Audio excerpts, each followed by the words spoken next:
question first. So this one's a good one. I've been looking forward to asking you two this one. Who was your first horror crush, and what movie were they in? And what movie caused it, I guess? I'll start. So, obviously, my favorite, biggest horror crush growing up. I actually written down. It's your first. First horror movie. My first horror movie crush was actually Heather Langenkamp from A Nightmare on Elm Street. Growing up and watching that movie, like, she was just absolutely gorgeous in that movie. I mean, I always remember,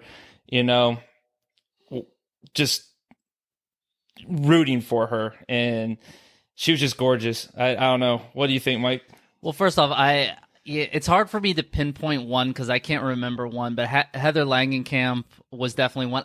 Honestly, for me, Danielle Harris, and I know like she was younger at the time, but so was I. Like, so when Halloween 4 came out, I was like 7 years old. All right, so that's really she was what, 12, 13, you know what I mean? At the time, she was 11. No, I think she's 5 years older than me, 4 or 5. 4 years. She's 46. She's in her 40s. 46. Yeah, so she would have been 11 or 12, but like, I mean, like those are like little crushes you have. I would say another one is Barbara Crampton, like Reanimator, and some of those like the problem is, I look back at some of these movies now, like I watched, I didn't watch the uncut versions of these movies, right? Like where like it might have changed my perception. AMC. Like I know Jason would want to say like Linnea Quigley or whatever, and like from the 80s, but the best parts of Linnea Quigley you probably didn't watch until like just a little bit later on, because we watched regular cut for TV movies, Now,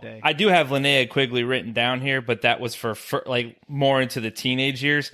Another one I actually have written down is, and I know no one has this one written down, but I had a huge crush on Amy Steele, the final girl from Friday the 13th Part 2. She was like the blonde, one that dies in Part 3. Shirt, that dies at the beginning of Part 3. She doesn't die. Doesn't she die at the very beginning of Part 3? No, the girl from the end of Part 1, or the girl Alice from Part 1 died at the beginning of Part 2. That's what it was. Yeah. Okay. No, Amy Steele survived. But had a big crush on her. And the last one I'll put in there is Adrienne Barbeau. Yeah, Adrienne. Gotta have Adrienne Barbeau in there, man. I never. The Fog. I mean, and then you had Swamp Thing. I mean, she was just gorgeous, man. Like, I don't know. I'll give you a obscure name that I always had a crush on, was Fairuza Balk. I don't know if that's how you say her name. Something about her, just Craft? From The Craft. Yeah, she was in Waterboy too. Ricky Bobby. Was she in that? I don't know if she was in that. I don't know. I don't know. Something about her was just always sexy to me. But Kirk, what do you got?